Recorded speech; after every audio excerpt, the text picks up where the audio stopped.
Thank you so much. You know why the Progressive Conservatives and the NDP agree? Because it's the wrong decision. I don't know how many of you were able to be part of question period today, but I am very proud to say that every single question that the Progressive Conservative Caucus asked today of the Premier was about IBI.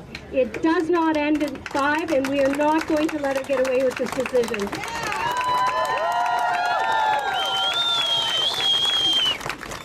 I really have to thank you all for coming, because as many questions as we can ask, as many letters as we can write, we need your support. You know, at the very end of question period, a very telling thing happened. Tracy McCharles, Premier Wynne, and the Minister of Education had a huddle. Do you know why they had a huddle? Because they're scared. They know this decision is wrong. I want to introduce my caucus members who have joined us here today, because it is important that you understand this is not about me as the child and critic for youth and children. This is about all of us representing all across the province.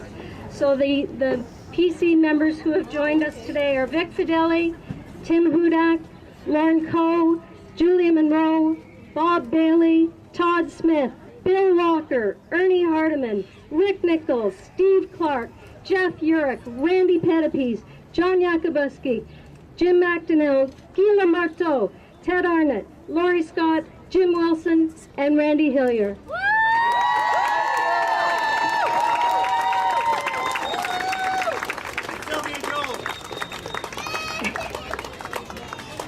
There is one person who has made sure that these questions continue to be raised and we continue to pressure the government. And that is, of course, our leader, Patrick Brown.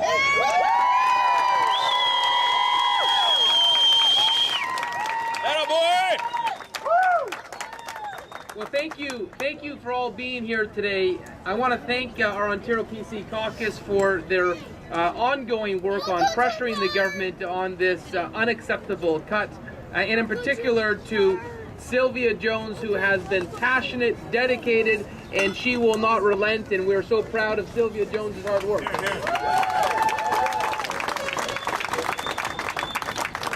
The result of the government's decision is over 2,000 children who are presently on the waiting list for IBI will no longer be eligible. It's wrong. It's absolutely wrong.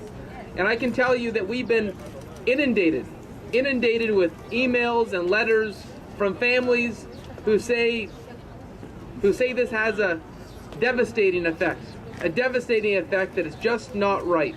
And I wanted to share with you some of the stories that have touched our caucus and to highlight why this is just not just.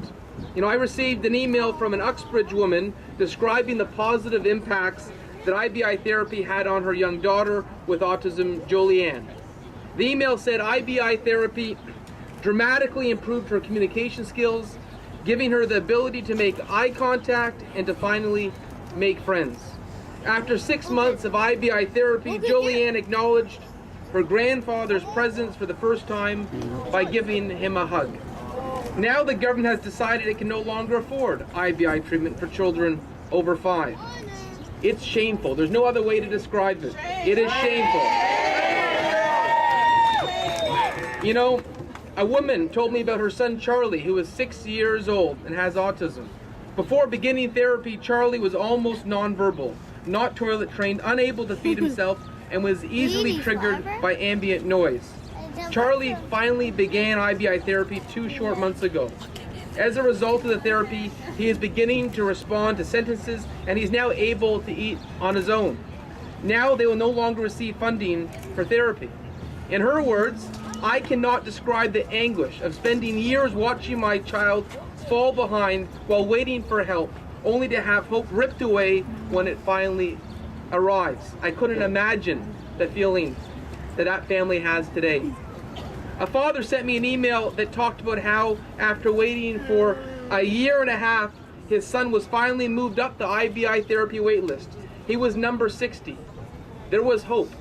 Now, as a result of the government's short-sighted changes, his son will no longer be eligible in September when he turns 5. This man, disgraceful, absolutely. This man talked about how a one-time payment of $8,000 is a joke. And frankly, it barely provides 2 months of IBI therapy for their child. In his words, this government is more concerned with bottom lines than these precious children. You know, I've had a family tell me they have to remortgage their home to borrow money from friends in order to pay for the therapy. How can that be the case in Ontario? How can that be in a province like Ontario? I can tell you, the Ontario PC caucus is going to continue to tell these stories in the legislature. We're going to continue to make Kathleen Wynne look at these families and say that this is acceptable in Ontario, because it isn't. And when you're there in the legislature, and when the ministers see your families here at Queen's Park, we know they don't feel good about this. We know that it's not right. They know it's not right. And we want these stories to give those backbench Liberals the courage to stand up to Charles Sousa, to stand up to Kathleen Wynne, and say, we don't stand for this in Ontario. It's not right. It's not just. And frankly, you know, if you look at how this government works, we've heard in the last few weeks, the only time that policy seems to be changed is when people buy $10,000 or $20,000 tickets to dinners. And you know what? You can't afford that because you have to pay for this therapy. You shouldn't have to.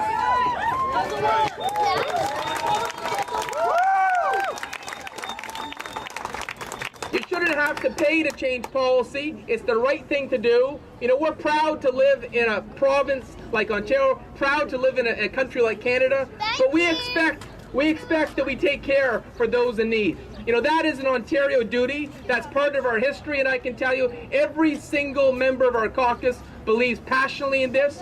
We are not going to give up on this. We are not going to give up on your families.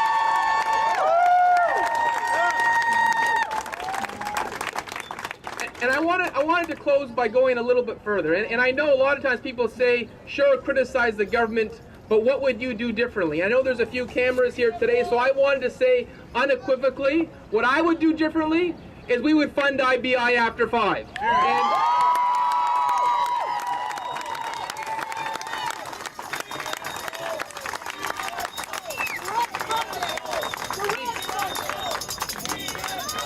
And you know what? Direct funding, absolutely. And you know what? If Kathleen Wynne won't listen to the stories, won't hear the pleas from families, and we're going to continue to put pressure every single day on Kathleen Wynne. But if she will not listen, mark our words, in 2 years we will do the right thing. We will honor your families. We will not give up on this cause. Thank you for being here today.